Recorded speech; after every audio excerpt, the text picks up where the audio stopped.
Halo semua, masih bersama berita Google hanya di channel Aish Kids. Jika Anda suka pada video atau berita ini, mohon di subscribe, komen, dan share. Selamat menyaksikan video ini. 209 negara, Mantap. termasuk Indonesia, mengingatkan sebagian orang kepada Dr. Siti Fadilah Supari, SPJ. Beliau dianggap berhasil mengatasi wabah flu burung H5N1 dan flu babi H1N1 saat menjabat sebagai Menteri Kesehatan.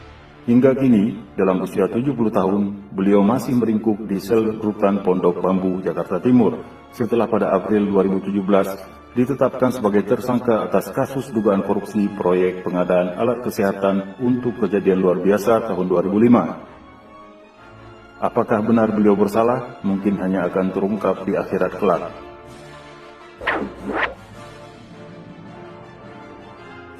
Ibu Siti pernah menulis buku kontroversial berjudul Saatnya Dunia Berubah, Tangan Tuhan di Balik Virus Flu Burung 2008. Di dalam bukunya itu, beliau membahas segala langkah-langkah yang ditempuhnya untuk mengatasi wabah flu burung, serta mengungkapkan adanya kong kali kong antara WHO dan Amerika Serikat. Buku itu terbit dalam bahasa Inggris, dengan judul It's Time for the World to Change. Petinggi WHO dan Amerika Serikat sempat berang dengan isi buku itu, yang mengakibatkan ditarik dari peredaran untuk dilakukan revisi.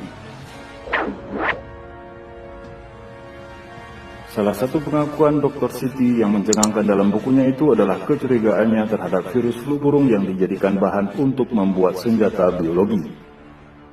Beliau menulis, negara berkembang yang terpapar flu burung harus memberikan virus gratis ke WHO, dan negara penyetor tak tahu apa yang akan dilakukan terhadap virus yang telah disetor itu. Dr. Siti mengkritik sangat tertutupnya data sequencing DNA H5N1 yang disimpan WHO. Dari sanalah timbul kecurigaan. Menurutnya selama ini, data sequencing H5N1 yang dikirim ke WHO hanya dikuasai ilmuwan di Los Alamos National Laboratory di New Mexico, Amerika Serikat.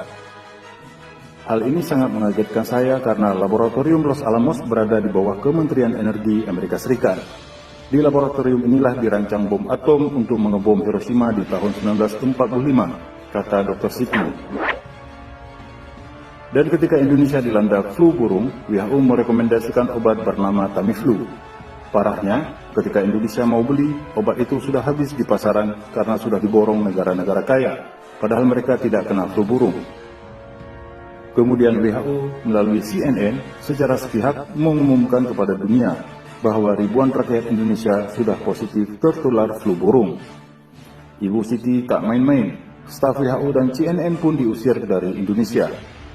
Pada tahun 2009, beliau bahkan menutup laboratorium Namru, lab milik Amerika Serikat namun beroperasi di Indonesia yang dicurigai merupakan lab biologis.